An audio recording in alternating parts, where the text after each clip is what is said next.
గ్రామ నాయకులకు అందరికీ పేరు పేరున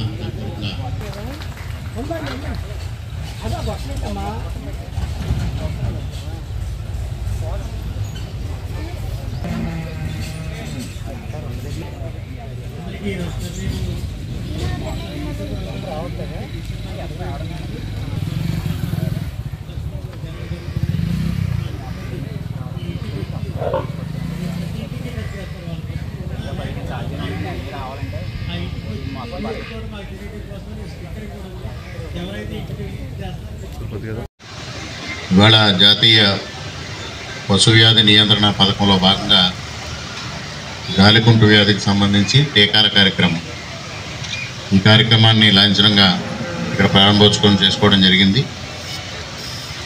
ఈ ప్రారంభోత్సవానికి అధ్యక్షత వహించిన పశుసంవర్ధక శాఖ డిప్యూటీ డైరెక్టర్ వెంకటేశ్వరరావు గారికి, అదేవిధంగా డిఎల్డిఏ ఈఓ గారు డాక్టర్ అంబేద్కర్ గారికి, కార్యక్రమంలో ముఖ్య అతిథిగా పాల్గొన్న తూర్పుగోదావరి జిల్లా తెలుగు రైతు అధ్యక్షులు సరస్పల్లి నాగేశ్వరరావు గారికి, తెలుగుదేశం పార్టీ రాష్ట్ర వాణిజ్య విభాగం కార్యదర్శి కాశీ గారికి, ఎన్వి గారికి, గంగిరెడ్డి గారికి, తాతారెడ్డి గారికి, రామయ్య గారికి, అదేవిధంగా జనసేన నాయకులు ప్రసాద్ రెడ్డి గారికి, బీజేపీ నాయకులకి, ఈ కార్యక్రమానికి విచ్చేసిన రైతులకు, అదేవిధంగా పశుసంవర్ధక శాఖ వైద్య సిబ్బంది, వైద్యేతర సిబ్బంది, అదేవిధంగా పాత్రికేయ మిత్రులు అందరికీ పేరు పేరున నా హృదయపూర్వక నమస్కారాలు.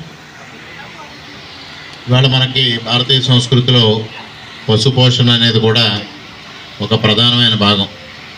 ప్రకృతిని పరిరక్షించుకోవడంలో భాగంగా వ్యవసాయానికి ఏ విధమైన ప్రాధాన్యత ఆ రోజు భారతీయ సంస్కృతిలో ఇచ్చారో అదే విధమైన ప్రాధాన్యత పశుపోషణకు కూడా మనకి భారతీయ సంస్కృతిలో అగ్రభాగం వేయడం జరిగింది.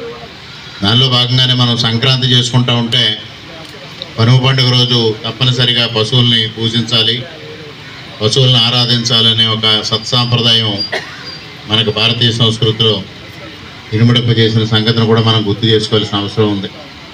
కాలక్రమేణా మరి పశుపోషణ అనేది అంతరించిపోయిన పరిస్థితిని మనం చూస్తూ ఉన్నాం.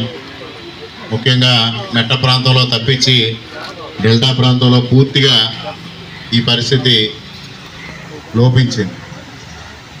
అటువంటి పరిస్థితుల్లో ప్రభుత్వం తరఫు నుంచి ప్రత్యేకంగా రైతాంగానికి సహకారం అందించాలి, తద్వారా పశువుల్ని పోషించే దిశకి రైతులను తీసుకురావాలి, పాల ఉత్పత్తి పెంచాలి అనే ఉద్దేశంతో, ఎందుకంటే అన్నిటికన్నా అన్ని ఆహారాల కన్నా ఒక బ్యాలెన్స్డ్ డైట్ పాలు, అంత బ్యాలెన్స్డ్ డైట్ తల్లిపాలతో పాటు ఏ విధంగా అయితే పశువులకు సంబంధించిన పాలు కూడా ఉన్నాయో అందువల్ల పాల ఉత్పత్తి కూడా పెరుగుదల చేసే దిశగా ఇవాళ ప్రభుత్వం కృషి చేస్తూ ఉంది.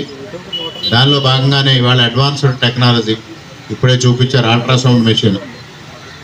గతంలో గర్భం ధరించిందా లేదా పశువు అని చూడడానికి మాన్యువల్గా ఆ రోజు మరి డాక్టర్స్ అందరూ ఆ కార్యక్రమం చేసేవారు.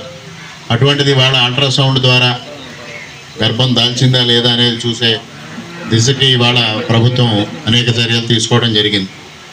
అటువంటి పరిస్థితుల్లో మరి ఇవాళ ఈ గాలికుంటు వ్యాధికి సంబంధించి టీకాలు వ్యాక్సినేషన్ మనం చిన్నపిల్లలకి ఏ విధంగా అయితే వ్యాక్సినేషన్ చేస్తూ ఉన్నామో వ్యాధి నిరోధక టీకాలు వేయడం అనేది పశువుల్లో కూడా ఉంది. దానికి సంబంధించి మరి ఏదైతే వ్యాధి లక్షణాలను చూసి వారు చేయడంతో పాటు మరి ఈ వ్యాధి గాలికుంటు వ్యాధి వస్తే పాల ఉత్పత్తి తగ్గిపోవడంతో పాటు పని సామర్థ్యం కూడా గణనీయంగా తగ్గిపోవడం, దానివల్ల రైతుకి తీవ్రమైన ఆర్థికంగా నష్టం జరుగుతుంది. ఇటువంటి లక్షణాలని ముందే గ్రహించి జ్వరం కానీ నీరసం కానీ లేదా కొద్దిపాటి ఎండలోనే అలసిపోవడం, అదేవిధంగా పని సామర్థ్యం తగ్గడం, ఇటువంటి లక్షణాలు గమనించి దానికి వైద్యం చేయించుకోవాల్సిన అవసరం ఉంది. అందువల్ల ఈ టీకాల ద్వారా ఈ వ్యాధులు రాకుండా నిరోధించాలి అనే ఒక కార్యక్రమాన్ని ఇవాళ ఈ టీకాల కార్యక్రమం ద్వారా మనం ప్రారంభించుకోవడం జరిగింది. ఇవాళ కేంద్ర ప్రభుత్వం వ్యవసాయ రంగానికి అత్యంత ప్రాధాన్యతనిస్తూ ఉంది. ప్రాధాన్యత ద్వారా వ్యవసాయ రంగాన్ని పూర్తిగా అభివృద్ధి చేయాలి. ఎందువల్లంటే ఇవాళ దాదాపుగా భారతదేశంలో 80% మంది ప్రజానీకం వ్యవసాయం పైన ఆధారపడిన వాళ్ళు. ముఖ్యంగా భారతదేశం యొక్క ఆర్థిక స్థితిగతులు కూడా వ్యవసాయ రంగం పైన పూర్తిగా ఆధారపడి ఉంది. అటువంటి పరిస్థితుల్లో వ్యవసాయాన్ని ప్రోత్సహించాలి. దానికి అనుబంధ రంగాలైన పశుసంవర్ధక శాఖను కానీ పాల ఉత్పత్తిని కానీ పెంచడం ద్వారా వ్యవసాయానికి అగ్రగామిగా నిలపాలి వ్యవసాయాన్ని అనే దిశలో ఇవాళ ఆలోచన చేస్తూ ఉన్న నేపథ్యంలో ఈ జాతీయ పశువ్యాధి నియంత్రణ పథకం ఏర్పాటు చేసి తద్వారా పశు సంరక్షణ కోసం ఈ కార్యక్రమాలన్నీ చేయడం జరుగుతూ ఉంది. దానిలో భాగంగానే మరి ఈరోజు ఇక్కడ ఈ కార్యక్రమాన్ని మనం ఏర్పాటు చేసుకున్నాం. మరి ఇక్కడ చూస్తూ ఉన్నాం అల్ట్రాసౌండ్ మెషిన్తో పాటు 20,000 రూపాయలు మెడిసిన్స్ ఈరోజు ఏదైతే దీనికి సంబంధించి ఈ క్యాంపుకి సంబంధించి ఉచితంగా ప్రభుత్వం అందజేయబోతూ ఉంది. అందువల్ల రైతులందరూ దీన్ని సక్రమంగా వినియోగించుకొని ప్రభుత్వం చేపడుతున్న పథకాలకి మీరైనా మెరుగైన సలహాలు ఇచ్చి ఇంకా ఏదైనా దీనిలో ఏదైనా మంచి కార్యక్రమాలు చేయడానికి అవకాశం ఉంటే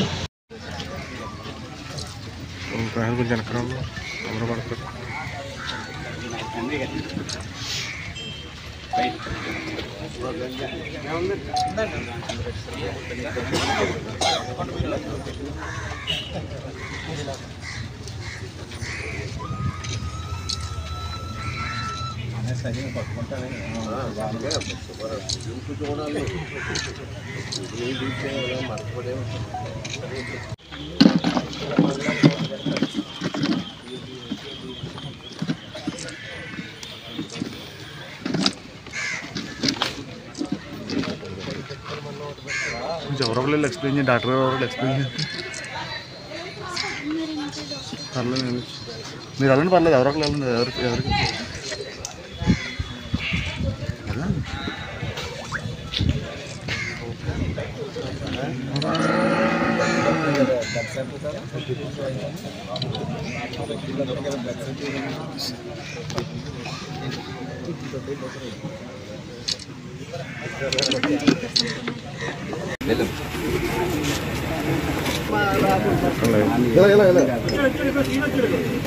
ప్రసాద్ గారు కట్టమే చిన్న గారు okay sir, okay.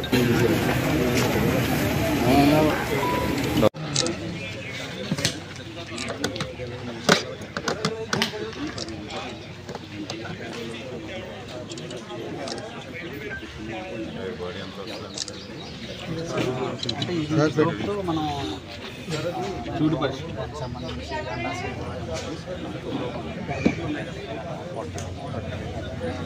1 month 1.5 months లోపల ఉన్నాయని మనం టెస్ట్ చేసుకోవచ్చు సార్. అంటే రిపీట్ అవుతున్నాయని తెలియకుండా ఒకసారి హీట్కి వస్తాయి అంటూ ఉంటారు సార్. అంటే రైతుకి నష్టం లేకుండా early pregnancy diagnosis sir.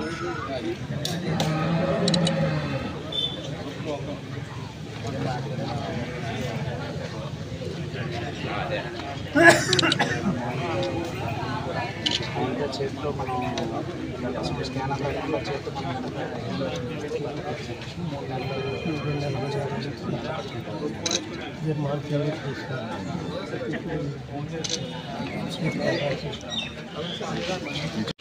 Sir camp మీరు అక్కడికి వెళ్ళండి సార్.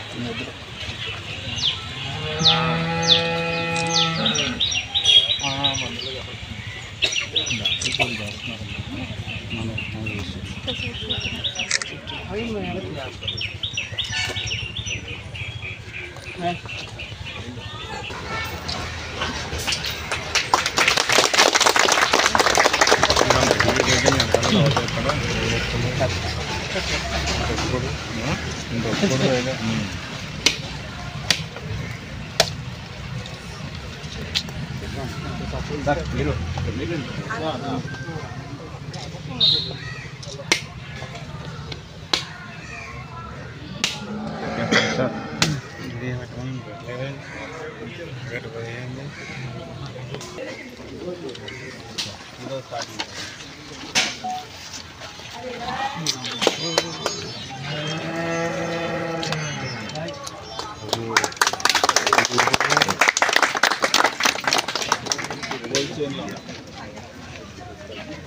ఈ పక్కగా